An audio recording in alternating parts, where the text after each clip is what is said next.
His political activities started with the foundation of the German Student Party in 1967, in reaction to the killing of a student by a police agent in a demonstration. He also founded in 1971 the Organization for Direct Democracy Through Referendum, which demanded a more effective democracy. In 1980, he took part in the foundation of the German Green Party and was the candidate for the European Parliament. The ideology of this party is defined by social justice, ecological wisdom, grassroots democracy, and non-violence. Currently, this party is part of the ecological coalition Alliance 90, the Greens, and has representation in the German federal parliament. Joseph Beuys was not only a political activist and an artist, but also a professor at the Kunstakademie Düsseldorf, where he shared his views and experience with his students. He started working there in 1963 when he was already a well-known public figure all around the world. One of his goals while working with youngsters was to share his beliefs. He was confident that art plays a huge role in politics and activism, provoking actions for a change. So he was involving and encouraging his students to participate in various events with him, have a strong political opinion, and take steps towards something greater.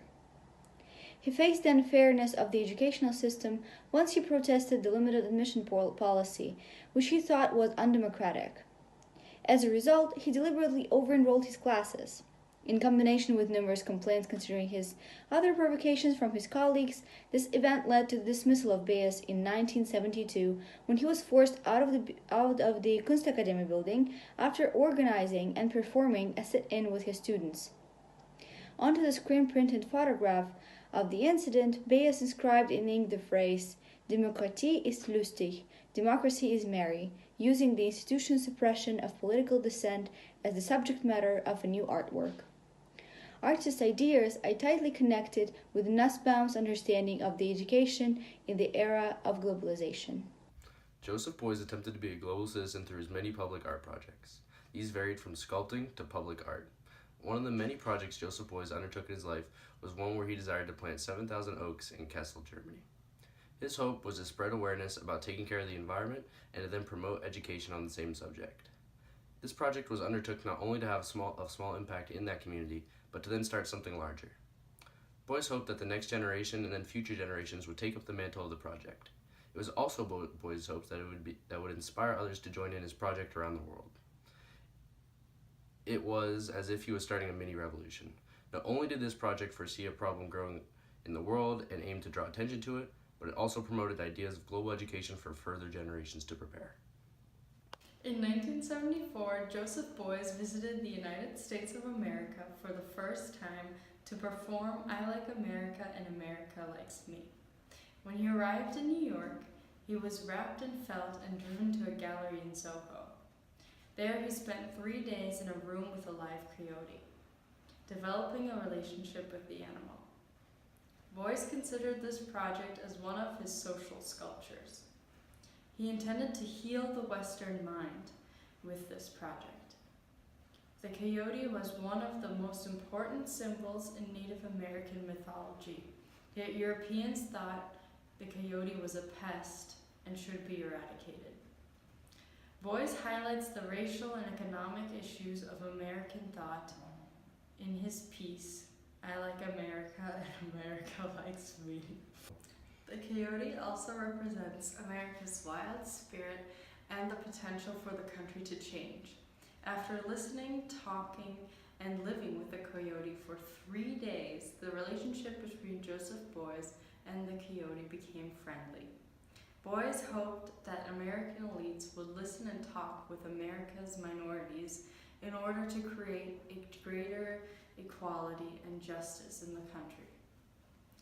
Joseph Beuys is an exemplary global citizen because his work has influenced people to be more accepting and to take actions themselves against injustices seen within one's community and outside of it. Joseph Beuys traveled outside of his community to fight injustice. He believes that everyone is an artist and that everyone shares a responsibility to uphold democratic norms and social justice. In 1982, Beuys wrote and recorded a song called Sunny statt Regen, or Sunshine Instead of Rain in English. Beuys changed the German spelling of rain to match the last name of the American president at the time, Ronald Reagan. The song is used as a platform to critique American politics. Beuys goes after Reagan's arms policies by using lyrics such as "Whether west, whether east, let the missiles rust," or "The jig is up, take your missiles back home with you." The song, while being lighthearted and goofy, actually explores quite serious political topics and demonstrates a platform for combating the flawed American government, and while doing so, Beuys asks for peace.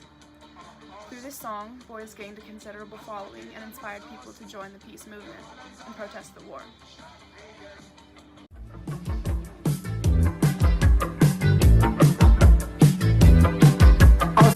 From the land that creates fake news, all we want is to uncover truth about the climate that is changing and the fires that are raging.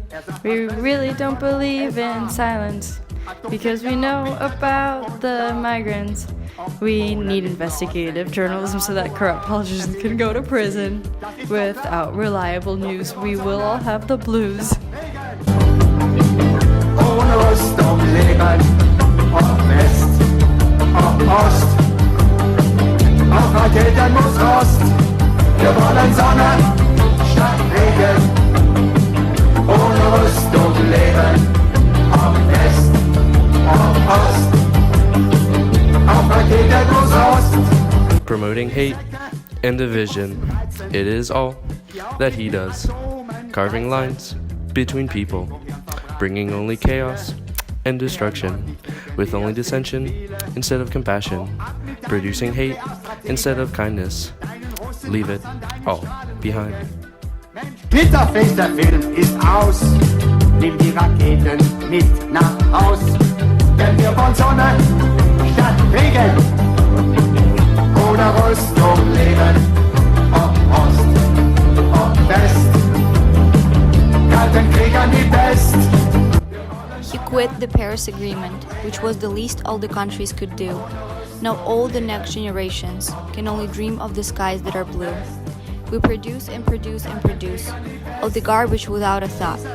And Trump just made it way tighter around our necks, the horrible knot. Wohndet nicht und den wahren Frieden wird's erst geben, wenn alle Menschen ohne Waffen leben. Men and women are shot dead for the color of their skin, wronged by a justice system you allow. Those born to the wrong vessel, you meet with hate for changing their body to match their soul. Strong women with the world in their hands are told to put it down. The men will help you. Your followers spit hate in the streets, and yet you say you are making America great. Ob West,